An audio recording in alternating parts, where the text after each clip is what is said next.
ঘরে থাকা উপকরণে খুবই সহজে আপনি দোকানের মামাদের মতো ঝালমুড়ি মশলা তৈরি করে নিতে পারবেন যদি আমার আজকের এই রেসিপিটি সম্পূর্ণ মনোযোগ সহকারে দেখেন। অনেকের ভিডিওতে দেখেছি অনেক ধরনের মশলা এখানে ব্যবহার করা হয়, এই মুহূর্তে সেই মশলাগুলোর নামও আমার জানা নেই।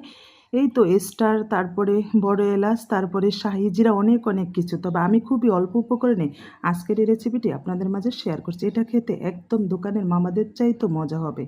তবে এখানে মশলার পরিমাণটা অবশ্যই ঠিক রাখবেন। আমি কিন্তু অনেকগুলো পেঁয়াজ বাটা এখানে দিয়ে দিয়েছি এবং দিয়ে দিয়েছি অনেকগুলো সরিষার তেল।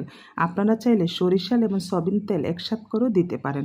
এবং দিয়ে দিয়েছি রসুন বাটা, আদা বাটা, জিরার গুঁড়ো, দারচিনি, এলাচের গুঁড়ো এবং দিয়ে দিয়েছি স্বাদ মতো লবণ, হালকা হলুদের গুঁড়ো, মরিচের গুঁড়ো এবং বিট লবণ। এবং লাস্ট পর্যায়ে আমি দিয়ে দিয়েছি সাদা সরিষা, সাদা না তো হলুদ সরিষা বাটা। এবং তেলের পরিমাণটা কম হয়েছে মনে করে আমি আবার অনেকগুলো তেল এখানে অ্যাড করেছি। তবে অবশ্যই তেলের পরিমাণ বেশি হতে হবে, তাহলে এটা অনেক দিন ধরে সংরক্ষণ করে রাখতে পারবেন। আর যদি আপনারা ফ্রিজে না রেখে রুম টেম্পারেচারে রাখতে চান, সেক্ষেত্রে ভিনেগার বা সাদা সিরকা ব্যবহার করবেন। এখানে দেখতে পেয়েছেন আমি হলুদ সরিষা বাটা দিয়েছি। অনেকে অনেক ধরনের সরিষা দেয়, হলুদ দেয়, লাল দেয়, কালো দেয়। যাই হোক, আমি শুধু এক ধরনের সরিষাই ব্যবহার করেছি।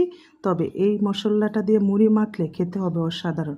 এখানে দেখতে পেয়েছেন আমি যেটা চটপটির ডাল বা অনেকে চটপটির ডাল বলে, অনেকে ডাবলি বলে। যাই হোক, সেটা দিয়ে আজকে আমি ঝালমুড়ি বানিয়েছি। এই তো ডাবলিটাকে সিদ্ধ করে নিয়েছি। এখানে ধনিয়া পাতা, কাঁচামরিচ, শসা, পেঁয়াজ কুচি, তো সাধারণত আমরা যা দিয়ে ঝালমুড়ি খাই সব ধরনের জিনিসগুলো মাখিয়ে কিছুটা পরিমাণ ঝালমুড়ির মশলা দিয়ে এই ঝালমুড়িটা আমি মেখেছি। এটা খেতে হয়েছে অসাধারণ।